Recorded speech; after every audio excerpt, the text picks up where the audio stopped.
અમરેલી ખાતે બકરી ઈદની ધામધૂમપૂર્વક ઉજવણી કરાઈ। નમસ્કાર, ગુજરાત 24 ન્યૂઝમાં આપનું સ્વાગત છે। જોઈએ આજના મહત્વના સમાચાર। ઈદના દિવસે જે હાજીઓ હજ પડવા ગયેલ હોય તેની હજ થાય છે। સાથે સમગ્ર દેશ સહિત રાજ્યભરમાં ત્યાગ અને બલિદાનના પ્રતીક સમાન પવિત્ર તહેવાર ઈદ ઉલ અધા એટલે કે બકરી ઈદની પરંપરાગત રીતે ઉજવણી કરવામાં આવી રહી છે। ત્યારે અમરેલી મુકામે પણ મુસ્લિમ બિરાદરો દ્વારા બકરી ઈદની ભારે હર્ષોલ્લાસ અને ધામધૂમપૂર્વક ઉજવણી કરવામાં આવી હતી।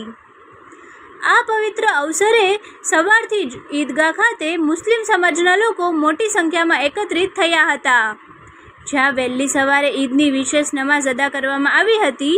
નમાઝ બાદ જુમ્મા મસ્જિદના પેશ ઇમામ ઇરફાન બાપુ દ્વારા દેશમાં અમન, શાંતિ, ભાઈચારો અને સમૃદ્ધિ જળવાઈ રહે તે માટે ખાસ દુઆ માંગવામાં આવી હતી।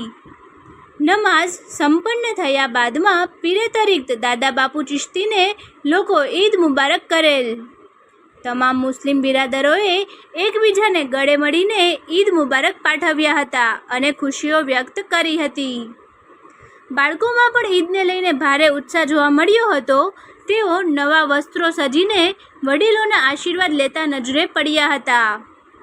ઈદના તહેવારને લઈને મુસ્લિમ મહોલ્લાઓમાં વહેલી સવારથી જ તહેવારનો માહોલ જોવા મળ્યો હતો। આ પવિત્ર તહેવારની ઉજવણી શાંતિપૂર્ણ અને કોમી એકતાના વાતાવરણમાં સંપન્ન થઈ હતી। ફરી મળીશું નવા સમાચાર સાથે, ત્યાં સુધી જોતા રહો ગુજરાત 24 ન્યૂઝ। અમારી ચેનલને લાઇક, શેર, સબસ્ક્રાઈબ કરી સહકાર આપવા વિનંતી।